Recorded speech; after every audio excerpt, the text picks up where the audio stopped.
প্রতিটা মসজিদের ইমামদের উচিত গাছতে যাওয়া, বায়ান বক্তব্য করা তাদের দায়িত্ব হিসেবে গ্রহণ করা উচিত।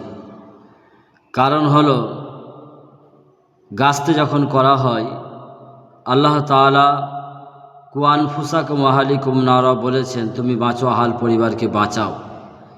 গ্রামের একজন মানুষ, জামাতি ভাই, সে যদি মানুষকে ডাকতে যায়, ভাইকে ডাকতে যায়, গ্রামের মানুষকে, ছেলেকে ডাকতে যায়, অতটা গুরুত্ব তারা করে না।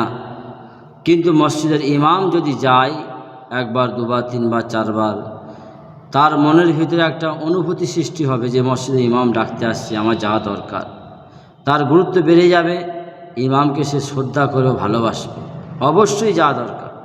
এই প্রসঙ্গে একটি কথা, আমি যে মসজিদে থাকি অনেক বছর হয়ে গেল, যাই হোক, আমার এই 12 বছরের জীবনে গাছতে যাওয়াটা, হয়তো আমার 12টা বছরে দুটো করে জুম্মার ঈদের নামাজ আছে, দুটার করে কাজা হয়েছে, 12 দুগুণে 24, এরমভাবে 48 দিন কামাই হয়েছে।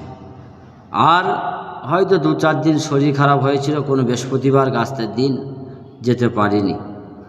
বাদবাকি আমি বাড়িতে ছুটি যাওয়া বাদ দিয়ে আর শরীর খারাপ 2-4 দিন বাদ দিয়ে এমন কোনো দিন যায়নি যে আমি গাছতে বসিনি। এমন কোনো দিন যায়নি তালিম আমি পড়ি, বায়ান বক্তব্য আমি করি। এটা নিজের মতো মনে করা, শুধু তাই নয়। এবার আমি মুসল্লি ভাইদেরকে বলবো, যারা জামাতি ভাই, আপনার সাথে ইমামের সম্পর্ক কেমন, আপনি তাদেরকে কাছে টেনে আনবেন। একজন ইমাম হলো তাওয়া। তাওয়া মানে বুঝতে পারেননি? যেখানে পরোটা হয়, এগরোল হয়, তাওয়া। ওকে একবার শুধু লাইনটা ধরিয়ে দেন, ও তাওয়া যখন গরম হয়ে যাবে, ও নিজের থেকে আমল শুরু হয়ে যাবে। কিন্তু আপনার তো ব্যবহার ভালো না, আপনার সাথে ইমামের মোটেই ব্যবহার ভালো না। আপনি ইমামকে কাছে টানতে পারেন না, মুখের ভালোবাসা দিতে পারেন না।